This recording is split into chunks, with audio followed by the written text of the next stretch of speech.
Welcome to The Explainer. Today, we're diving into an event that is just so massive, it's honestly hard to wrap your head around it. We're talking about a gathering of almost 10 million people, all for a single sacred purpose. So, let's get into the story behind this incredible display of faith. Just try to picture this for a second. A city completely overflowing with people. In January of 2026, a staggering 9.64 million people all came together in Manila. Now, was this for a giant concert, a massive political rally? Nope, it was for something much, much deeper. A sacred event that truly tests the limits of human devotion. And get this, those millions of people took part in a procession that lasted for nearly 31 grueling hours. Can you even imagine? That is a monumental test of physical endurance and, of course, spiritual resolve. It actually marks the longest procession in its entire history. So what is this event, and why on earth would millions of people choose to endure it? Well, this is the Traslación of Jesus Nazareno, and it's a profound story, one that's all about faith, personal sacrifice, and centuries of history. So let's explore what really drives millions to be a part of this incredible journey. You know, the 2026 procession, it wasn't just long. It was historically massive.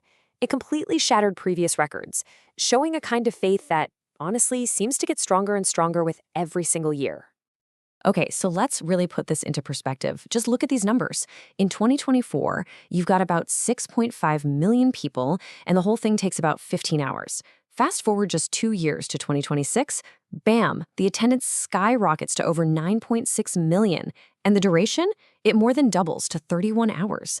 That's not just growth, that's an explosion. The scale of the 2026 event was just completely unprecedented. So at the very heart of this immense gathering, the sea of people, is a single centuries-old statue. And believe me, it has a history that's just as dramatic as the procession itself. And this timeline just shows you the incredible resilience of this icon.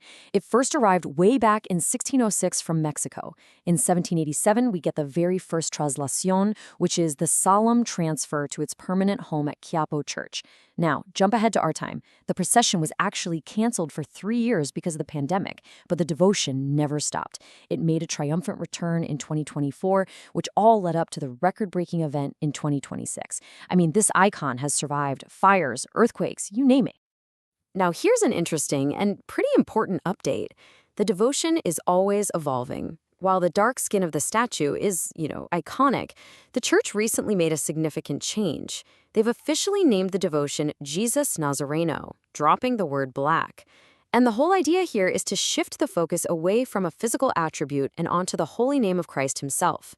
So while the official name changes, that personal motivation for millions of people, that has stayed constant for centuries. So what is that motivation? What really compels millions of people to face these unbelievably intense crowds year in and year out?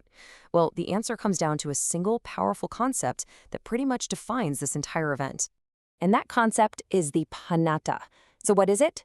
Think of it as a sacred vow, a solemn promise made to God. People take part in the Traslación to fulfill this promise. For some, it's a way of saying thank you for answered prayers. For others, it might be to seek healing or even a form of penance. And this is not just a one-time thing. For so many, the panata is a lifelong commitment, often passed down through generations. This quote from a devotee, Maria Christine Ray, just gets right to the heart of it. She says, "I look at the Nazarene who carried the cross for us to save us." That's how we should be, to be tough amid all situations and not to give up. You see, that vow, that panata, it transforms this incredibly grueling procession into this profound expression of gratitude and resilience. Okay, so we've talked about the why, the panata, but what about the how? How is this vow physically expressed? Well, it's through a whole series of powerful rituals, many of which are as old as the devotion itself. Each one of these acts is like a currency of faith. It's a physical payment on that spiritual promise. So when you see people walking barefoot for miles, that's a sign of their humility. The Pahalík is the ritual of kissing or touching the image. You've got the mamasand, who are the bearers, literally pulling the ropes of the carriage. And it's not all struggle. People share food with each other, an act called caridad. You'll even see some processing to the altar on their knees. Every single one of these things is a physical manifestation of a devotee's personal prayer and sacrifice. And for the participants, like this college student, John Quiapo, the physical hardship is totally secondary. What really matters is the spiritual transformation they go through.